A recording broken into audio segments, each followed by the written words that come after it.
And welcome to Weather and Ag in Focus on this Monday, July 5th. That's what it feels like outside. It doesn't feel like the end of September. September 29th, and we're looking at record heat across parts of the area today. Unbelievable. I'm Chief Meteorologist Wysocki, along with our Ag Director, Bridgette Readel. And Bridgette, it doesn't get much better than this weather-wise. We had a beautiful, beautiful weekend across the area, and we're going to continue with above normal and near. We have shot at 2 records this week for record warmth. So unbelievable. I hope you had a good weekend and got out to enjoy the beautiful weather. I would tell you that there's a lot of soybean combines on the move right now. And yeah. particularly, we went from, okay, this field's probably 4 or 5 days away to we should have been in there 2 days ago. I mean, it's drying down, moving that fast. We're also going to see that rapid changeover in corn. This will hamper our sugar beets. Wednesday, October 1st, is usually the kickoff to the fall harvest campaign. But with temperatures this high, we can't. Taking warm sugar beets out of the ground and getting them ready to pile just creates hot spots and waste later. So I think American Crystal is rolling out some discussions or at least some direction to their producers probably today. Sounds like, and if some of those guys from American Crystal are listening, if you're a grower, if you can clarify this for me, what I have been told as of this morning is that it will look a lot like the pre-pile campaign, and not everybody's going to go at once. There'll be some that goes depending on time of day, factory district, et cetera, because we do have to get the factory up and running and moving forward. So that's the plan right now, and we anticipate hearing more about it throughout the week. I'm sure growers are hearing much more about it already. Yeah, and we do have good news in the weather side of things in terms of for harvest, especially sugar beets, as well as much cooler weather anticipated for next week, and especially by mid-month, if not before that. We're looking at much different weather that'll be heading our way. Wow. So yeah, thankfully. Well, let those know up in Lancaster, Minnesota. Teresa just sent me a message. She is harvesting soybeans today, so hopefully you're going to give her some nice weather for a while. So yeah, we've got actually just beautiful weather all week long. In fact, starting with today, we'll continue with a lot of sunshine. Now, our record today is 88, and I think that's what we're going to hit, right around 88. I wouldn't be surprised to break the record at 89. And we'll a little cooler, though, in the Northern Valley in northwest Minnesota. But temperatures above normal across the entire area with south-southeast winds about 5 to 15.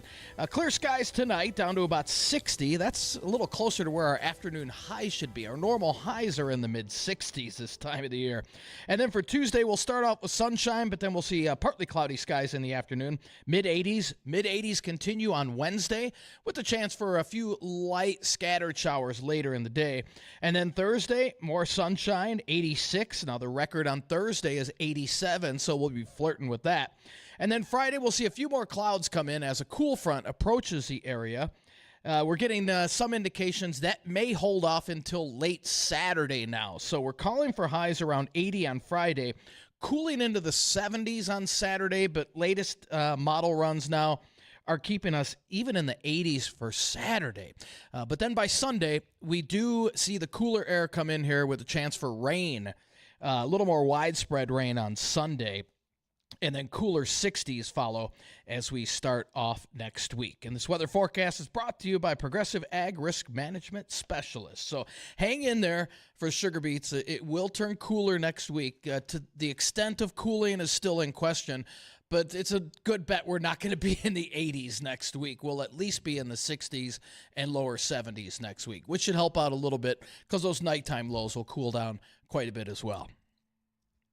Well, with so much dust flying, I think that it's fair to say things are getting heavily covered. We know that bean dust is as flammable as just about any other grain dust, although sunflowers feel like they're the winner overall.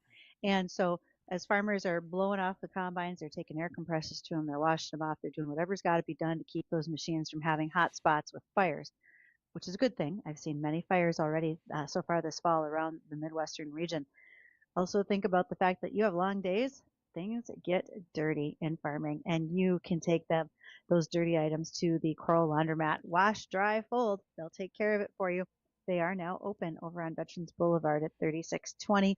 They've got folding tables for you, food and vending machines, or if you're just a little bit busy during harvest, you can drop things off and pick them up later when you've got time. So thank you to those folks for being a part of our day here. And also, our interns, as we call them, our assistant ag directors, well, they are going to be returning. In fact, I'll have someone with me next week. And a big thank you to Cass County Farm Bureau for being sponsors of that program. I truly appreciate it. We've had the opportunity to bring in a student a month who can be on the air with us. If you know students who are interested and want to apply, they can reach out to me, ag@flagfamily.com, and I will be happy to take their applications. And again, thank you to Cass County Farm Bureau for being that sponsor for us. Throughout the day today, you can reach us on the JLA Insurance phone line at a 701-293-9000. Nate Thorsrud knows what you need because he's a farmer too. So if you want to talk about crop insurance, especially with some of the changes that folks are going to be facing looking ahead for 2026, you need to be thinking about those now while you're on the combine and planning ahead. So give Nate a call. And you can follow us along by watching on Acres TV, Facebook, and YouTube, WDAY at Weather and Ag in Focus. So lots of ways to connect, but we love the phone calls during the day. Hopefully we have lots as our hour rolls on today. And our guest who's going to join us, and I should have asked Penny how I say her last name. It is Penny Schlagel, I believe, but I'll double check that. Penny is a journalist, and she wrote a story that I caught wind of in the Tri-State Livestock News, and it was called The Stolen Sugar Horse. It had nothing to do with sugar, like sugar beets or anything like that, but the horse is named Sugar.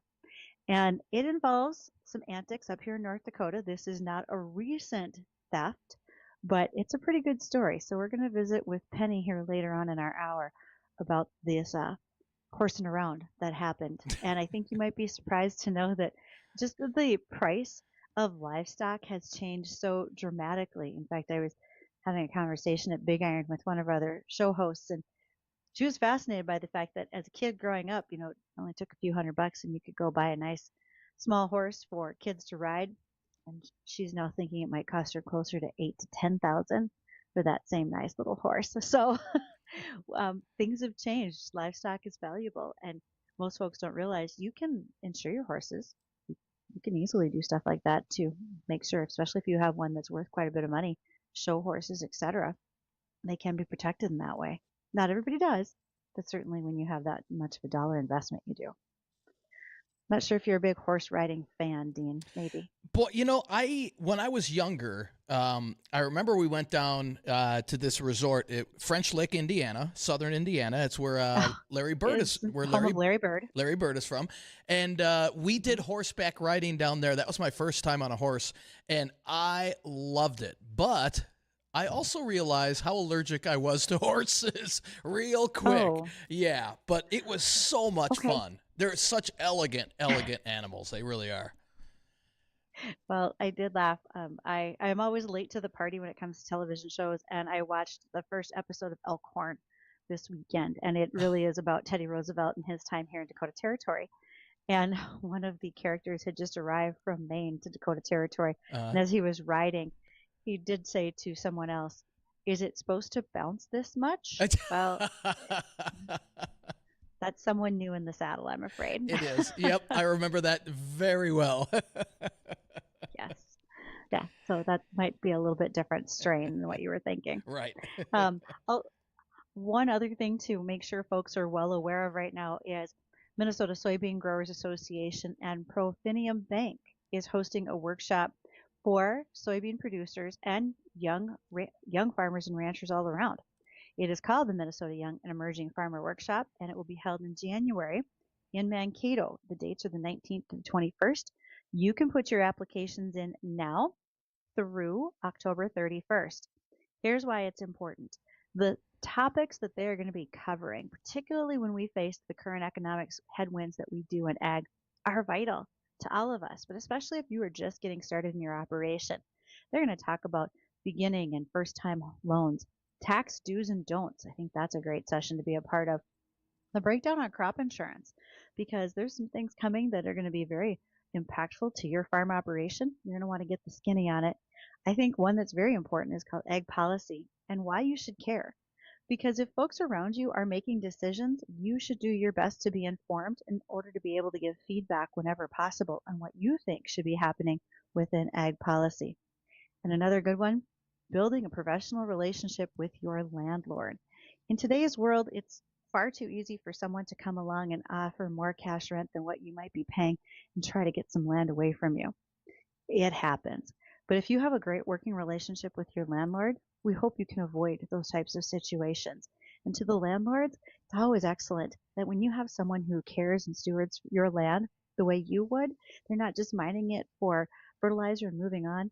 That's a benefit. And I realize a couple more dollars of cash rent can be very enticing, but also the fact that you have someone who's taking care of the land can matter tremendously. So those are some of the topics they'll be covering.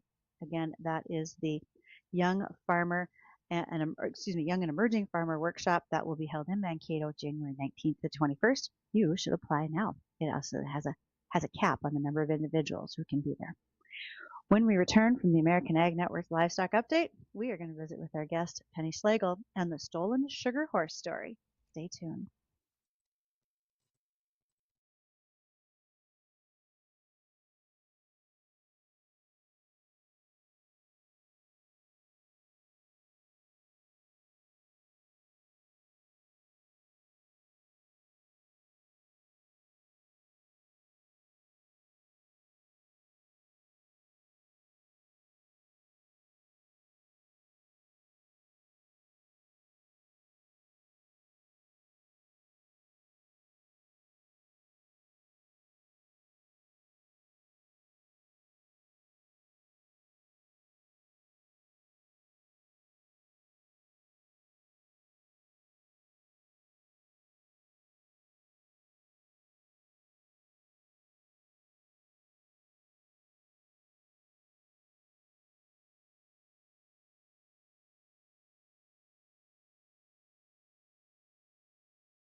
Thanks for joining us on Weather and Ag in Focus. And I am hoping that your day is going as smoothly as what your internet security could be if you were using techsupportfarm.com. Talk to Chris Sherman, especially because in today's economics, you want to protect all of the things that are going on your farm. You don't want anybody scamming off your email, getting into your bank accounts, etc. And Chris can help protect you and what's yours, again, with your farm and your agribusiness. And you can reach him at techsupportfarm.com. I'm excited to have Penny Schlagel joining us. And Penny, did I say your last name right? I should have asked sooner. No, you nailed it. Oh, good. Okay. You nailed it. Perfect. Yeah. Wonderful. My background in as a German Russian really helps out sometimes. So there we go. Yes. So Penny, you're a regular columnist in the Tri-State Livestock News. I see your stories, etc., every week. So give us a little background about who you are, where you live, and how long you've been doing this. Well, I am a native South Dakotan. I've lived here my whole life. And I grew up kind of in north central South Dakota between Watertown and Aberdeen. I am not a journalist by trade. I am a pediatric physical therapist. And I became the South Dakota High School Rodeo Association secretary and started writing little stories in celebration of our 75th anniversary. And those stories kind of caught the eye of the Tri-State Livestock News folks, and they asked me to start doing a column. So I've been doing that for about right at a year now. Okay. Well, before we get to Sugar the Horse, let's talk a little bit about high school rodeo in South Dakota. This is probably one of the faster growing sports in the state. Would I be mistaken in that? No, I don't think so at all. It's always been very robust in South Dakota and North Dakota as well. But I kind of feel like in the past 5 or 6 years, maybe 10, we've seen a real resurgence of horse-related events and rodeo in particular with kids. Any particular reason that's what's driving it? We suddenly have kids that watched a lot of movies with horses in them and got connected. Maybe. Yeah. I call it the Yellowstone effect. I certainly don't think that hurt. Heartland, I think, is a real popular program, but yes, I often call it the Yellowstone effect. Oh my goodness. There we go. I get what you're saying, because that really brought back the romanticism of the West. And for yourself, Yes. did you grow up with high school rodeo? Oh, yes, absolutely. My dad was one of the founding members of High School Rodeo in South Dakota. I was kind of a tag-along kid. I came along late in mom and dad's life, and so they were well into rodeo production and doing some things, and I just always got drug along with them. Or do you still attend high school rodeo on a very regular basis for gathering the information I and what attend you high put in your school, column? yeah. I attend the high school rodeos, and then I still compete. I know it's hard to believe, but the beauty of horses is that there's something for people to do at all ages with horses. So I still barrel race. My significant other still team ropes, and then we go to a lot of youth events just because we like kids, and I get kind of drawn into secretarying and working with those things. But we were just at the South Dakota Rodeo Association finals, and there were contestants there that were in their 70s. So Wow. there's always room for any age group in rodeo. Well, There's if you're still a hope. barrel There's still hope racer- for me then at my age. Good deal. Yeah. There still is. There's really good There allergy medications out there for you, buddy. So if you're a barrel racer, do I even have to ask what's your favorite event? I think we answered it, perhaps, huh, Penny? I'm pretty much a barrel racer. Yeah, absolutely. But I love a good goat tying too. In women's breakaway, I like all of them. They're fun too. Mm-hmm. Penny, how much training does it take to become, I'll just use the word expert, at doing that? I mean, at barrel racing, what does it entail?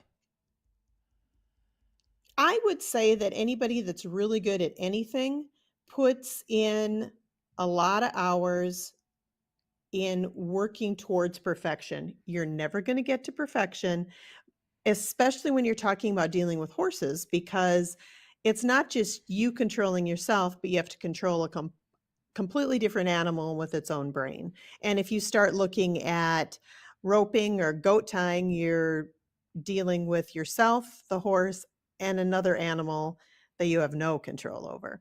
So, as with any sport, whether it's football or basketball or ice hockey, it's just a considerable amount of effort day in and day out. They always say you pick up you pick up your trophies at the competition, but you win them at home in practice.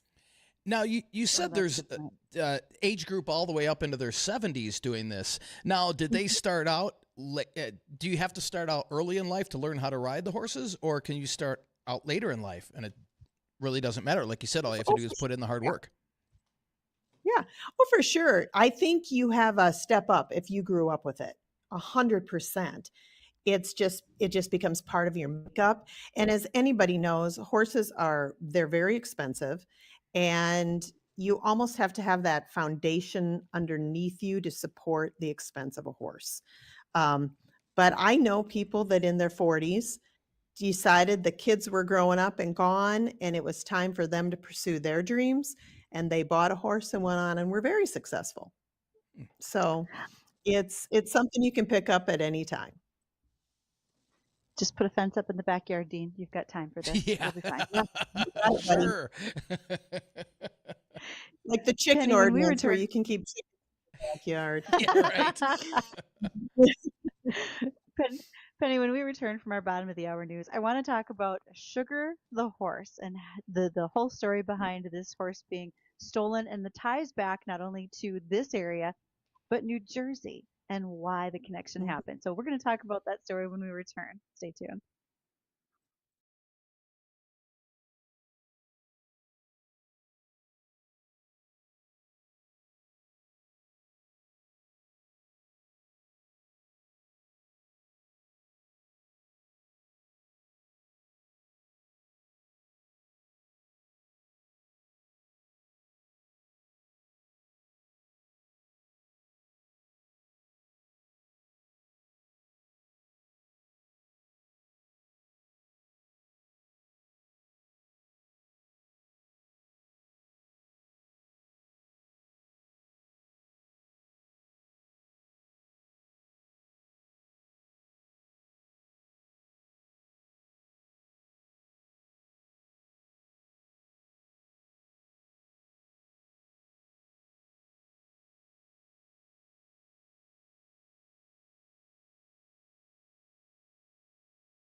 Thank you to our Here We Grow 2025 sponsors. We had a great success raising wheat and working with sponsors such as Thor Buildings. In fact, last week I was on a Thor Building site out by Ulen, Minnesota for a farm shop. And boy, that's no longer your grandpa's red barn, folks, because equipment's gotten bigger. And to prove the point, while the new shop is underway, work on the sugar beet harvester had to be in the yard because they couldn't get the harvester and tractor into the previous shop. So new shop on its way with some great features.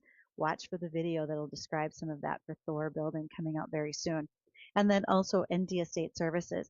If you are looking at transition planning and have concerns or questions, well, the person to visit with is certainly Mark Wagner at ND Estate Services. And you can find him ndestateservices.com. Our guest today is Penny Schlagel, and Penny wrote a story that really caught my eye because it goes back into about 1979 and talks about stolen horses. And it all started in the Red River Valley. So, Penny, you want to fill us in on Sugar, the stolen horse? Oh, of course. Bridget, this has been one of those stories that since I was a little kid, it was almost mythical to me because it was such a crazy story. It started in Fargo, North Dakota, where the National High School Rodeo was being held in 1979.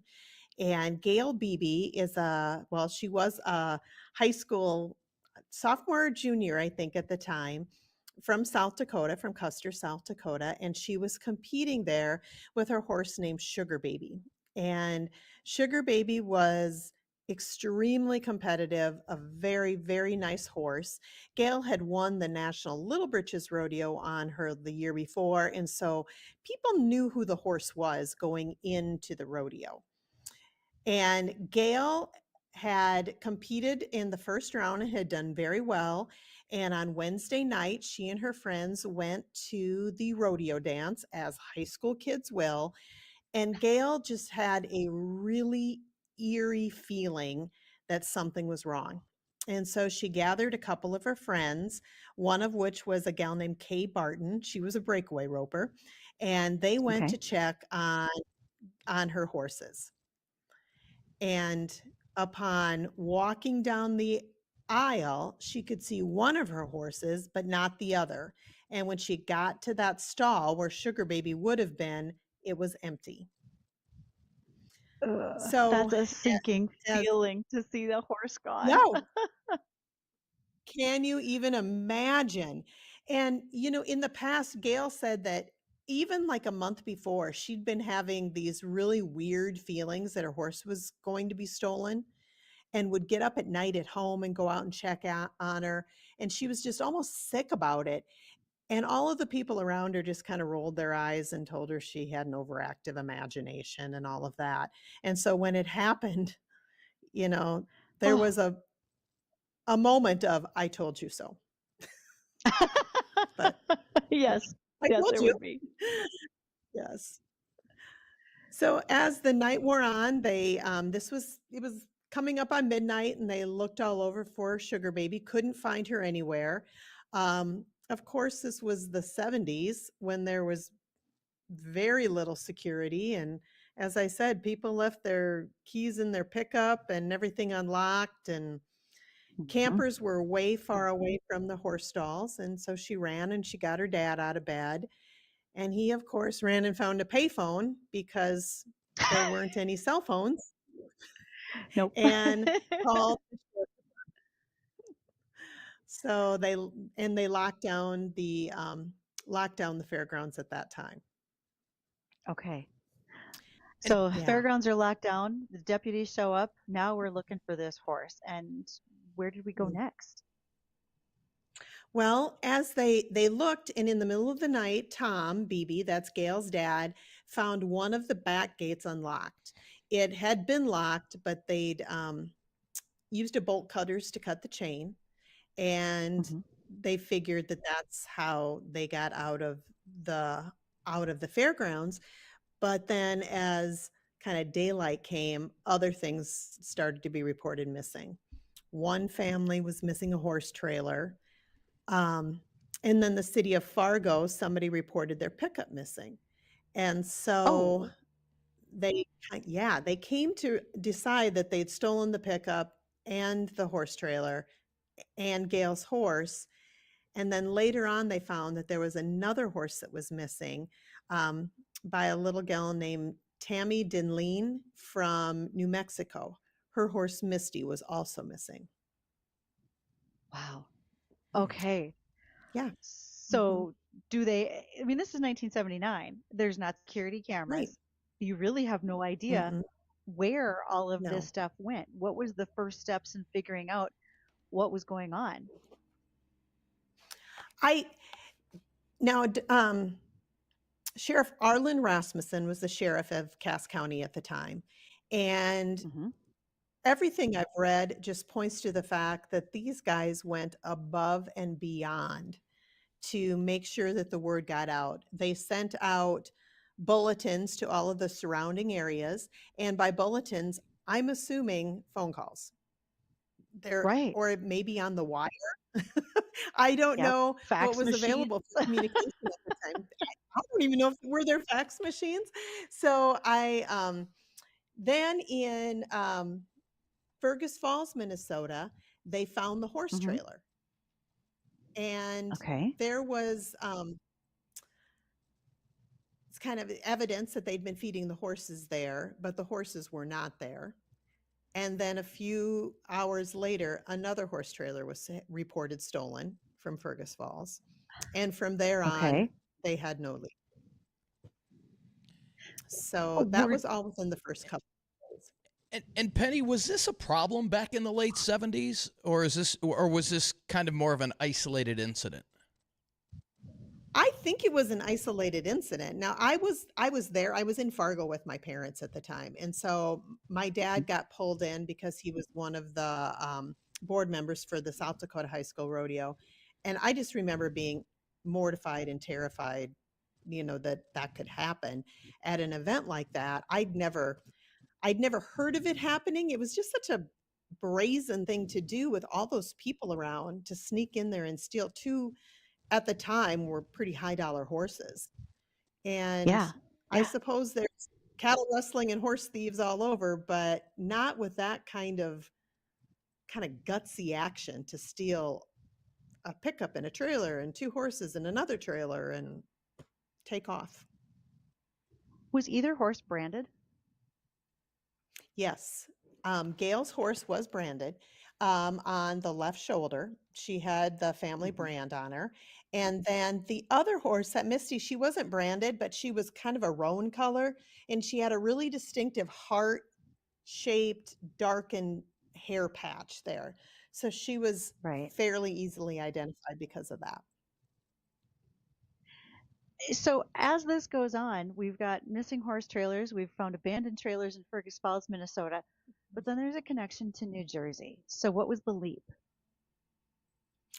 It sounds so crazy, but the second trailer that was stolen was found in a back lot in Trenton, New Jersey. It had been repainted. It had been blue and white, and they had painted it black and silver, and they tried to kind of etch out the serial numbers, but they realized that it was the trailer that had been stolen from Fergus Falls.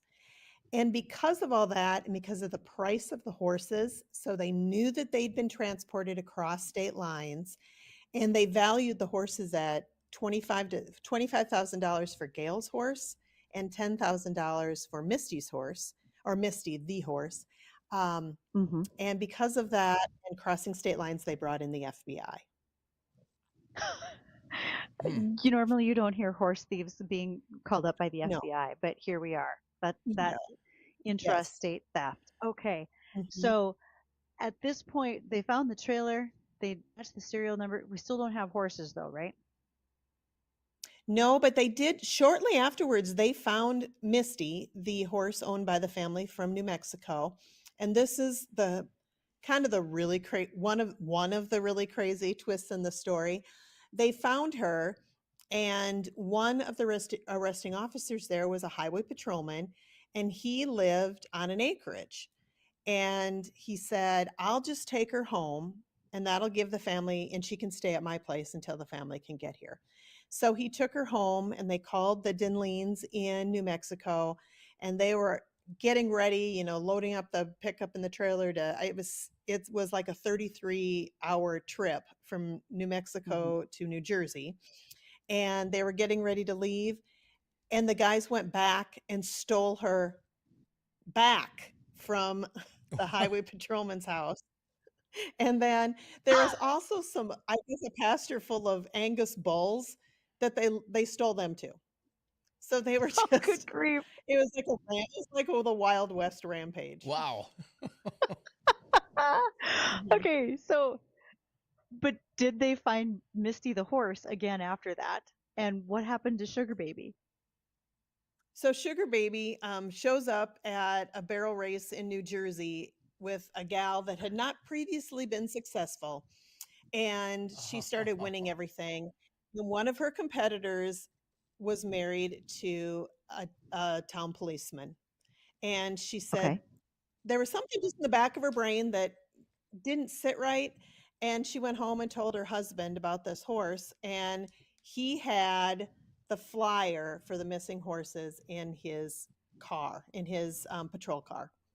And so he went out and he brought it in and he said, "Does she look like this?" And the lady said, "Oh my gosh, yes, that's the horse."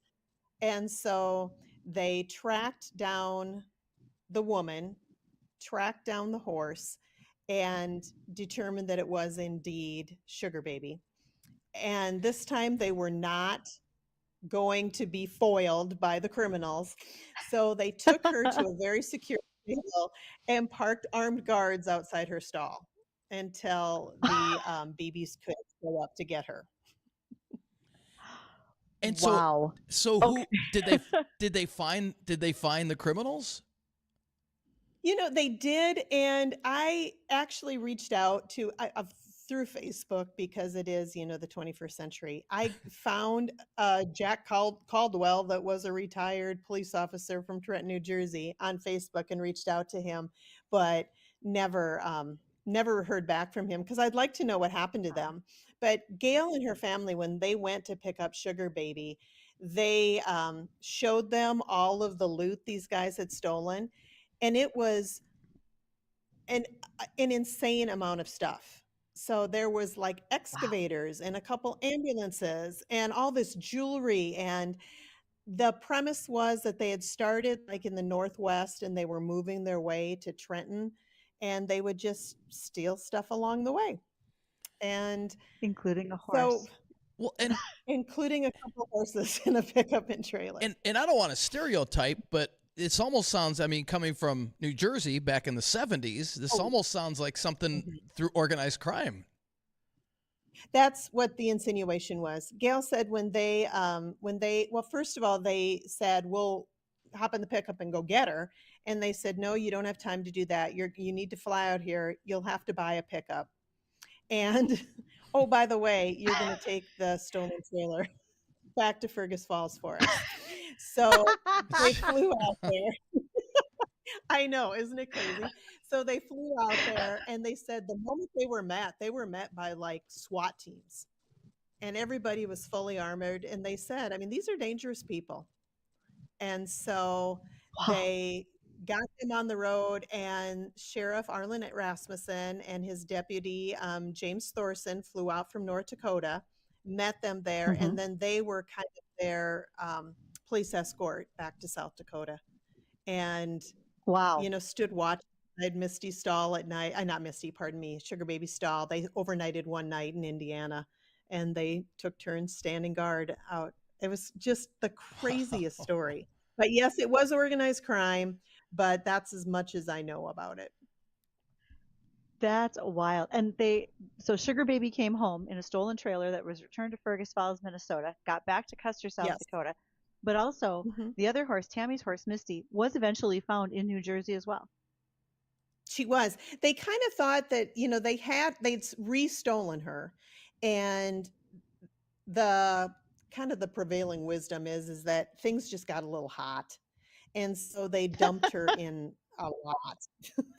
And with like a herd of bulls, that they had stolen, Yes. these Brahma bulls they stolen from some rodeo.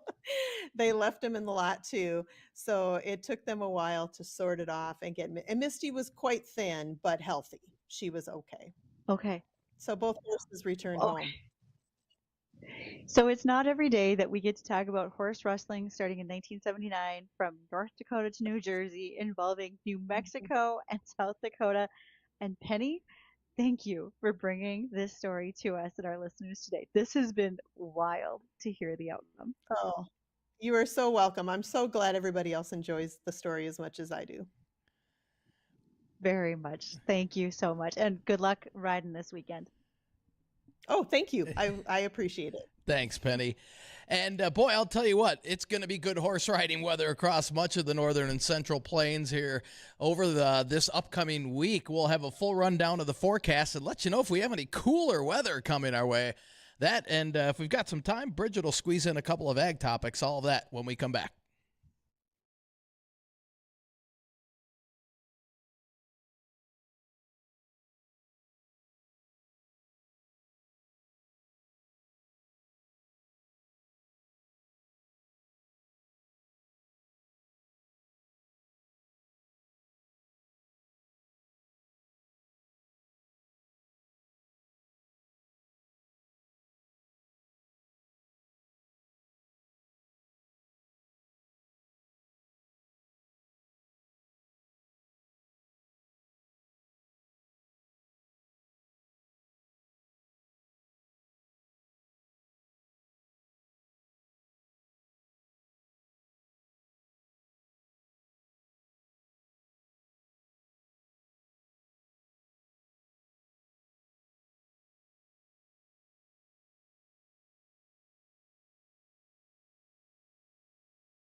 And welcome back to Weather and Ag in Focus, 1:56 in the afternoon on this Monday. We're going into the end of September. It feels more like June out there.